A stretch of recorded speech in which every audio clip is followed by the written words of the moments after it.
Hey y'all, welcome back to my channel. My name is Victoria Marie, and today we're just gonna be talking about individuality. So I thought I'd just come on here because it seems like every single time that I post, at least one person will be like, hey, like I really need that video, or I was thinking that. So it's just like, you know what, we all be thinking the same thing, might as well talk about it. So the bottom line of this video is that this life is yours, this world is yours, and the only person who has the final decisions to make about your life or decisions that you're going to make in your life is you.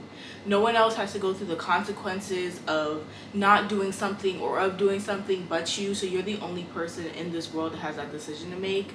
I feel like it's really important to remember that we don't have infinite amount of time on this earth.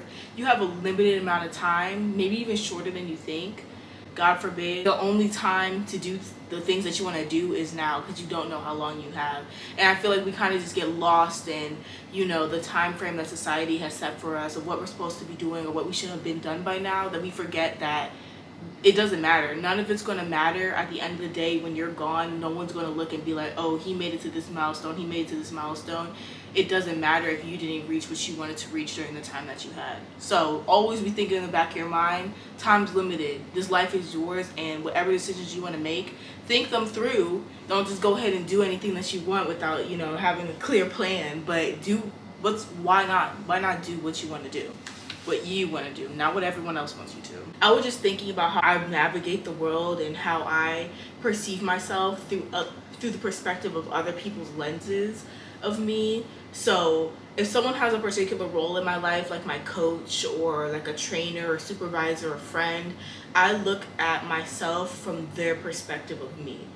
So I'm looking at my world externally, and I think that is just really weird, but it's something that a lot of people do. Or this is my friend, she's been through this, that, and the third, so she must think of me this way, or how does what she's been through reflect on the way that she thinks of me. And so I really just decided to really become more self-aware and think about how I see myself in this world, and how my experiences and the things that I've been through, my life experiences, affect the perspective that I have, and only looking at myself and navigating the world from my own perspective. Well, the reality is you have very little control of how other people see you. So all that matters is how you see yourself, how you're reaching the goals that you want to reach, and how you're navigating the world and how you think. So having this external perspective is really detrimental for you and what you want or where you want to be. And I think that's more of something that maybe not everyone goes through. I know I have social anxiety, diagnosed anxiety and depression, so I have a little bit of a different perspective on the world.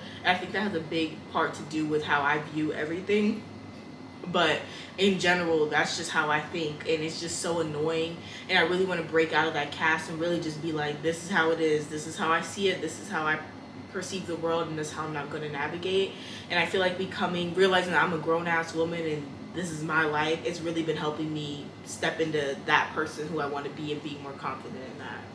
So there's growth happening each and every day for everybody. Be self-aware when it comes to how you make your decisions. I am very conscious of the fact that when I'm very excited about something, if I have a new idea or a new dream that I want to chase after, I get so excited. I want to tell everybody in my life, and I start, I expect everybody to be as excited about these things as I am. And then I'm shocked when somebody isn't that excited or has a negative answer or response to what I tell them. And it's like the only way to protect your dreams and to not have any negative attachments to things that you want to do is to keep it to yourself. You don't have to share everything that you want to do in your life. You don't have to share your dreams with other people, because not everybody's going to want you to reach your dreams. Not everybody cares about your dreams. So the only person that's going to care about your dreams more than you is you. There's no one else. It's just you. Because once you put it out into the world, this thing that was sacred to you, that you have manifested over time and came up with, you put it out into the world, it's vulnerable to other people's negative energy. And once both of those things are in the universe, once it comes back to you, it's going to settle into your subconscious with that negative attachment. So this one thing that you were excited about when you were thinking about it in the shower, or when you're getting ready, or when you're writing little notes down on your sticky pad, now there's always going to be that negative subconscious attachment to it.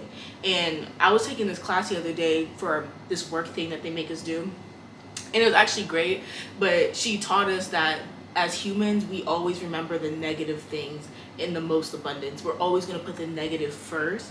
So it's a conscious effort to remember the positive things in life and, you know, to push away the negative.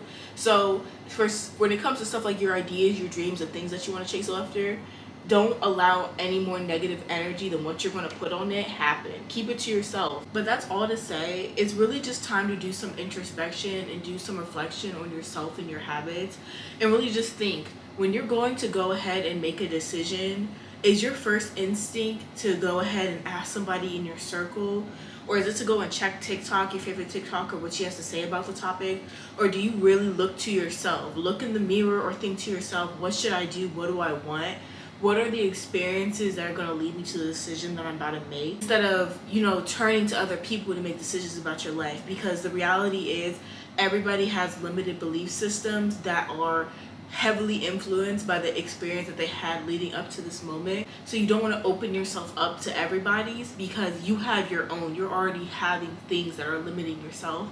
You have to look into that on your own, but you don't want to open yourself up to other people's opinions and not even know how limiting those can be. Because we all have that person in our life who you tell them something like, oh, this is done the third. Did you hear about that girl that died when she went to walk across the street? When you're telling somebody that you want to do something, say you want to do a photography business, and you're telling your friend, you're telling that friend, and they're like, oh, well, when was the last time you picked up a camera? Or do you remember that one shot that you took that kind of looked a little like, maybe that's not the best idea? Why even opening up your new ideas and your new motivation up to somebody who you know is going to find and poke little holes into it? And even if you say it's not going to affect you, they're going to poke holes and put negative attachments onto your subconscious of that idea, your subconscious thought on that idea. So ignore all of it. That's my little conversation on individuality. Let me know what you think. Let me know how you feel about what's going on in society today when it comes to this topic. And I hope y'all enjoyed this video. Don't forget to like, comment, and subscribe. And I'll see you in the next one. Bye.